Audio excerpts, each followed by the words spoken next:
Hi friends, welcome to TTE Telugu travelling explorers. ఈరోజు మనం ఈ వీడియోలో నార్త్ గోవాకి సంబంధించిన మరొక 3 రోజుల టూర్ని స్టార్ట్ చేద్దాం.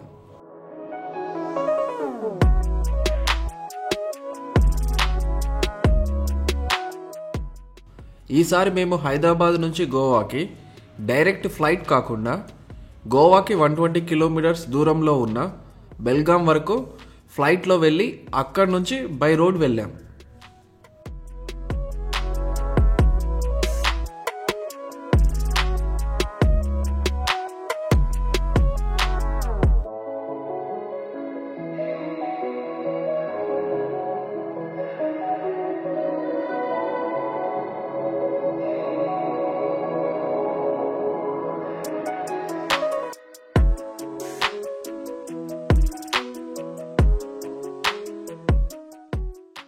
హైదరాబాద్ నుంచి బెల్గాంకి flight ticket 1000 rupees per person.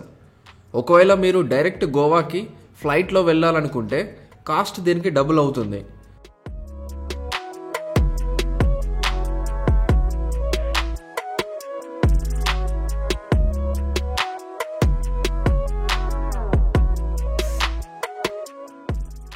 ఈ బెల్గాం ఎయిర్పోర్ట్ కర్ణాటక రాష్ట్రంలో ఉంది.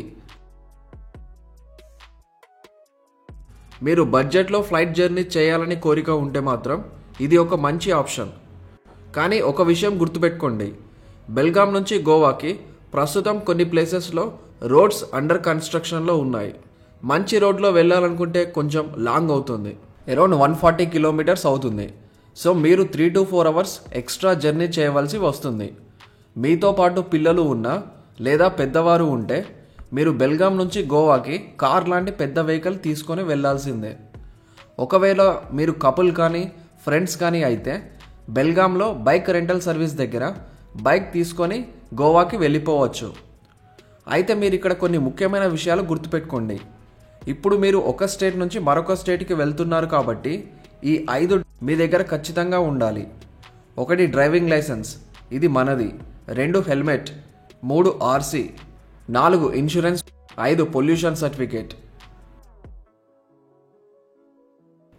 ఈ మీద చెప్పినవి హార్డ్ కాపీ లేదా సాఫ్ట్ కాపీ రూపంలో మీ దగ్గర ఖచ్చితంగా ఉండాలి. ఈ 5 కాకుండా పోలీసులు ఉన్న ప్రతి చోట బైక్ను ఆపి సైడ్ మిర్రర్స్ లేని కారణంగా ఫైన్ వేస్తున్నారు. మేము తీసుకున్న బైక్కి సైడ్ మిర్రర్స్ లేవు, సో మేము 3 days కూడా ఫైన్ పే చేయవలసి వచ్చింది. ఒకసారి పోలీసులు ఆపి ఇది బైక్ రెంటల్ సర్వీస్ కదా, ఇంకొక స్టేట్ నుంచి గోవాకి ఎంటర్ అవ్వాలంటే దీనికి పర్మిట్ ఉండాలి. అది కూడా మీరు గోవా స్టేట్కి ఎంటర్ అయ్యే ముందు చెక్ పోస్ట్ దగ్గర అడిగి మరీ తీసుకోవాల్సి ఉంటుంది అని చెప్పారు. సో మీరు తీసుకోలేదు కాబట్టి 2000 రూపీస్ ఫైన్ వేస్తాం. అది కూడా వెహికల్ని కోర్టు నుంచి ఫైన్ కట్టి కలెక్ట్ చేసుకోవాల్సి ఉంటుంది అని దాదాపు మాతో ఒక 1 hour సేపు ఆర్గ్యూ చేశారు. తర్వాత రిక్వెస్ట్ చేస్తే వెళ్ళిపోమన్నారు. ఈ విషయం మీద మాకు క్లారిటీ లేదు. ఒకవేళ ఇలా బైక్ రెంటల్ సర్వీస్ బండి ఒక స్టేట్ నుంచి మరొక స్టేట్కి వెళ్ళాలనుకుంటే పర్మిట్ కావాలా వద్దా అనేది మీకు కరెక్ట్గా తెలిస్తే కింద కామెంట్ పెట్టండి, అది అందరికీ యూజ్ అవుతుంది. మమ్మల్ని గోవాలో చాలాసార్లు పోలీసులు ఆపారు, బట్ ఈ ఇన్సిడెంట్ మాత్రం ఒక దగ్గరే జరిగింది. మిగతా ఎవరు కూడా స్టేట్ పర్మిట్ అడగలేదు.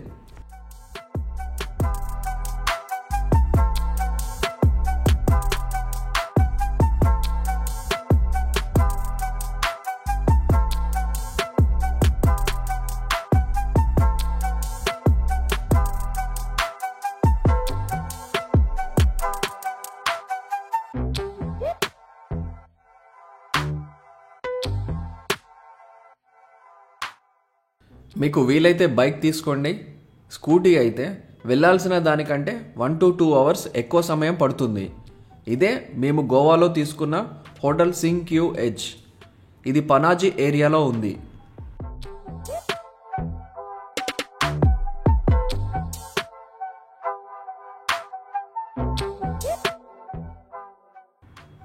ఇది మా రూమ్ యొక్క ఓవర్వ్యూ.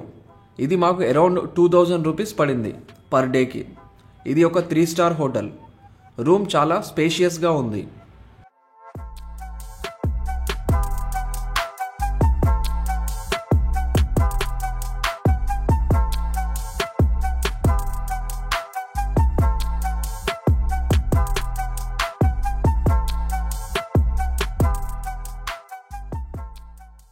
రూమ్లో ఫ్రెష్ అప్ అయ్యాక ఫస్ట్ వెళ్ళిన ప్లేస్ ఫౌంటైన్ హౌస్.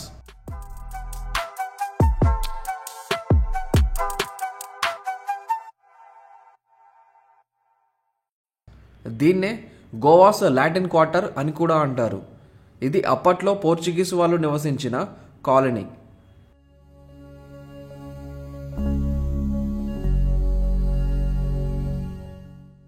దీని 1984లో యునెస్కో ప్రపంచ వారసత్వ సంపదగా గుర్తింపు ఇవ్వడం జరిగింది.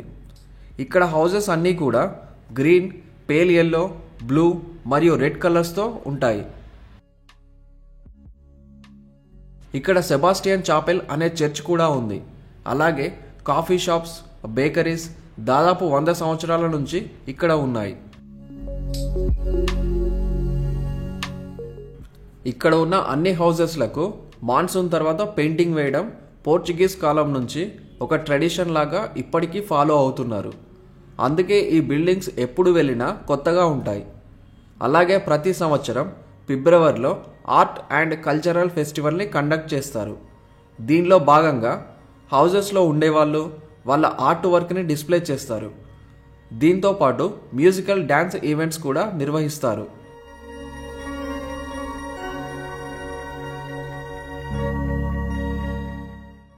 సో ఇది కంప్లీట్ చేసుకున్నాక డైరెక్ట్ క్యాసినో ప్రైడ్ 2కి వెళ్ళాం. మార్నింగ్ బెల్గాంలో బ్రేక్ఫాస్ట్ లేట్గా తినడం వల్ల లంచ్ని స్కిప్ చేశాం. మరియు ఎలాగో క్యాసినోలో ఫుడ్ బఫే సిస్టంలో ఉంటుంది. సో ఈవినింగే వెళ్ళిపోయాం. క్యాసినో ప్రైడ్ 2 ఇది ఒక లగ్జరీ గేమింగ్ డెస్టినేషన్. ఇది మండోవి రివర్ పైన ఉంది. దీని entry fee 1000 rupees per head including free food. మీరు ఒకవేళ గేమ్స్ ఆడాలనుకుంటే షిప్లోనే కౌంటర్స్ ఉంటాయి, అక్కడ తీసుకోవచ్చు. లేదా ఎంట్రీ టికెట్లోనే 500 రూపీస్ కూపన్ ఇంక్లూడ్ చేసి 1500 రూపీస్ ఉంటుంది. ఇది మండే నుంచి థర్స్డే వరకు. అదే ఫ్రైడే టు సండే అయితే 2000 రూపీస్ పర్ పర్సన్ ఉంటుంది including 1000 rupees coupon. Below 15 years చిల్డ్రన్కి ఎంట్రీ ఫ్రీ. సో మీరు ఓన్లీ ఎంటర్ అయ్యి గేమ్స్ని చూసి ఫుడ్ని తినాలి అనుకుంటే 1000 రూపీస్ పే చేస్తే సరిపోతుంది. ఈ క్యాసినోస్ అన్నీ కూడా 24/7 అన్ని రోజులు రన్ అవుతూనే ఉంటాయి. ఎంట్రీ టికెట్ తీసుకున్న తర్వాత మనల్ని ఒక చిన్న బోట్లో ఎక్కిస్తారు. అక్కడి నుంచి క్యాసినో ప్రైడ్ 2కి షిప్ దగ్గరికి తీసుకొని వెళ్తారు.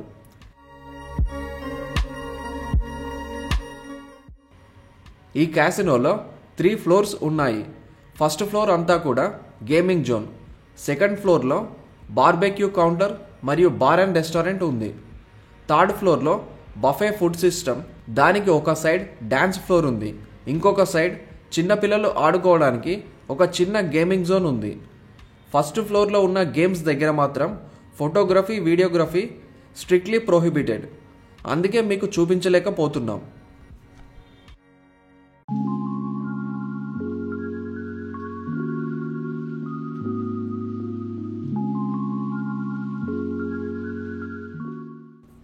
ఫ్రెండ్స్, ఇక్కడ మా పర్సనల్ సజెషన్ చెప్తున్నాం. ఈ క్యాసినోని ఎంజాయ్ చేయాలనుకుంటే టికెట్ తీసుకొని హ్యాపీగా అన్లిమిటెడ్ బఫే ఫుడ్ని ఎంజాయ్ చేస్తూ లైవ్ డ్యాన్స్ పెర్ఫార్మెన్స్ని చూడండి. మీతో పాటు పిల్లలు ఉంటే కిడ్స్ గేమింగ్ జోన్లో వాళ్ళని ఆడిపించండి. ఒకవేళ మీరు గేమింగ్ చిప్స్ ఉన్న టికెట్ తీసుకొని ఉంటే ఫస్ట్ ఫ్లోర్లో మీకు నచ్చిన గేమ్ని ఆడండి. మీరు మనీ వచ్చినా పోయినా కూడా అక్కడితో ఆపేసేయండి. మీ సొంత మనీని మాత్రం మళ్ళీ చిప్స్ కొనడానికి మాత్రం అస్సలు పెట్టకండి. గుర్తుపెట్టుకోండి, క్యాసినో అంటేనే గ్యాంబ్లింగ్. గెలిస్తే బాగానే ఉంటుంది, కానీ మీ మనీ అంతా పోగొట్టుకుంటే మాత్రం టోటల్గా మీ టూర్ అంతా స్పాయిల్ అవుతుంది. Coming to third floor food section. Items చాలానే ఉన్నాయి, కానీ టేస్ట్ మాత్రం బిలో యావరేజ్. దీనికి పెట్టిన అమౌంట్ ఫుడ్కి జస్టిఫికేషన్ అయితే లేదు. మీరు ఒక్కసారైనా క్యాసినో చూడాలనుకుంటే మాత్రం వెళ్ళి వన్స్ ఆ ఎక్స్పీరియన్స్ ఎలా ఉంటుందో లైవ్లో చూసి వచ్చేసేయండి. ఈ క్యాసినో ప్రైడ్ 2నే కాకుండా గోవాలో ఇంకా డెల్టిన్ రాయల్, బిగ్ డాడీ, డెల్టిన్ జాక్ ఇలా దాదాపు అన్నీ కలిపి 15 క్యాసినోలు ఉన్నాయి. ఎక్కడైనా ఏదైనా సరే ఇంచుమించు ఒకేలా ఉంటాయి. ఇక్కడ టైం లిమిట్ ఏమీ లేదు, మీకు నచ్చినంతసేపు టైం స్పెండ్ చేయవచ్చు. భారత రాజ్యాంగం ప్రకారం గ్యాంబ్లింగ్ అనేది ఇండియాలో నేలపైన చట్టవిరుద్ధం. అందుకనే ఈ క్యాసినోస్ నీటిపైన షిప్స్లో ఉన్నాయి. అంతేకాకుండా గ్యాంబ్లింగ్ అనేది స్టేట్కి సంబంధించిన విషయం. ఇండియా మొత్తంలో కేవలం గోవా, సిక్కిం, అలాగే యూనియన్ టెరిటరీ అయిన డయ్యూ డామన్లో మాత్రమే లీగల్ పర్మిషన్ ఉంది. అలా అని గోవాలో అన్ని క్యాసినోస్ నీటిపైనే లేవు, కొన్ని 5 స్టార్ హోటల్స్లో కూడా ఉన్నాయి. ఎందుకు ఇలా ఉంది అంటే అది ఆ రాష్ట్ర ప్రభుత్వం యొక్క చట్టాలకు అనుగుణంగా మార్పు చేయడం జరిగింది. సో దీంతో మా డే 1 ముగిసింది. That's all friends, thank you for watching. మా ఇన్ఫర్మేషన్ కనుక మీకు నచ్చినట్లయితే వీడియోని లైక్ చేయండి, షేర్ చేయండి, కామెంట్ చేయండి. ఇలాంటి మరిన్ని ఇంట్రెస్టింగ్ వీడియోస్ కోసం మా ఛానల్ని సబ్స్క్రైబ్ చేసుకోండి. నోటిఫికేషన్స్ కోసం బెల్ ఐకాన్ క్లిక్ చేయండి. ఫేస్బుక్, ఇన్స్టాగ్రామ్, ట్విట్టర్లలో ఫాలో అవ్వండి. Thank you.